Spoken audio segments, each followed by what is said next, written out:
সুন্দর করে কাটে দিচ্ছে মাংস, সুন্দর করে কাটে দিচ্ছে মাংস। হাটে গেছিলো, মাংস নিয়ে আসছে। এই যে দেখো, আমি ধুয়ে টুয়ে সব কিছু জোগাড় করে নিয়েছি। আলু টালু সব এখানে বানিয়ে নিয়েছি। এই যে পেঁয়াজ, রসুন, আলু, মশলা বাটা, গরম মশলা সব দিতে নিয়ে নিয়েছি। এখন শুধু রান্না করবো। তাহলে চলো দেখো কীভাবে আমি রান্না করতেছি। দিলাম, তেল দিয়ে দিলাম, তারপর দুটো তেজপাতা,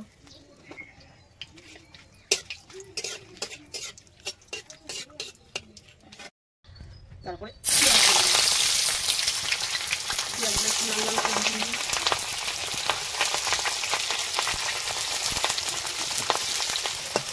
একটু লাল লাল করে ভেজে নিই।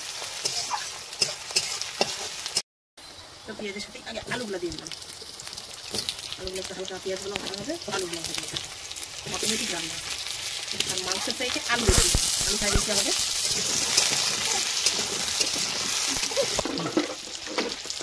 হালকা একটু লবণ দিয়ে দিলাম।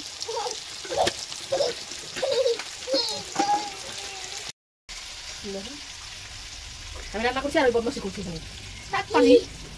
এখানে মাংসগুলো দিয়ে দিচ্ছি। ঠিক আছে, দেখো মুরগি হচ্ছে একটাই, কারণ একটা বড় মুরগি আমরা দুই বাড়িতে ভাগ করে নিয়েছি। আমরা তো দুটো লোক, এতখানি মাংস লাগবে না, তাই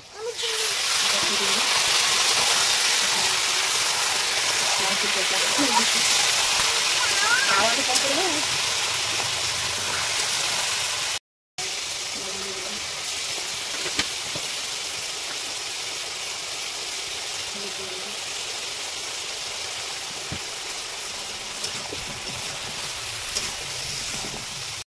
তো হলুদ মনে কম একটু দিয়ে দিলাম।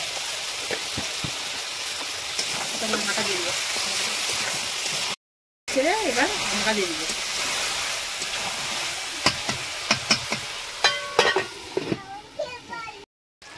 আলু আর মাংস একটু ভাজা ভাজা করে নিলাম। তারপরে আদা রসুন বাটা, জিরা বাটা, তারপর একটা কাঁচা লঙ্কা চেরা, শুকনো লঙ্কা করে দিব। ঠিক আছে, বন্ধ ঢেকে দিতে হালকা একটু জল দিলাম। কয়েকটা কাঁচা লঙ্কা চেরা দিলাম, পরে একটু শুকনো লঙ্কা দিব। আইস আমাদের ঝাল কম খাই, তো আমরাও ঝাল কম খাই, তার জন্য কয়েকটা শুধু কাঁচা লঙ্কা চেরা দিলাম। পরে শুকনো লঙ্কার গুঁড়ো দিব, গুঁড়ো করা আছে বাড়িতে, লঙ্কার গুঁড়া দিয়ে দিলাম। ঝাল আমরা কমই খাই, কারণ আইস খায়, আইস খেতে পারে না, তারপর দিয়ে দিতে হবে। জল দিয়ে একটু কষিয়ে নিই। দেখো বেশ ভালো করে কষিয়ে নিলাম। লঙ্কার গুঁড়োটা দিলাম, তার জন্য একটু হালকা সামান্য জল দিয়ে দিব।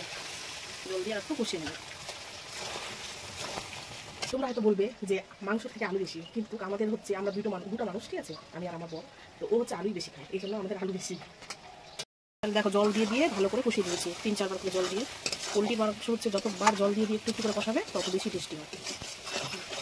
দিয়ে দিলেন, তেল ছেড়ে দিয়েছে, এখন ছেলে দিয়ে দিলাম। হালকা আছে, জল করতে থাকতে আস্তে আস্তে একদম ধীরে ধীরে, তাহলে রান্নার মজাই হবে আলাদা। দেখো ফাইনাল রেসিপি, রান্না হয়ে গেছে।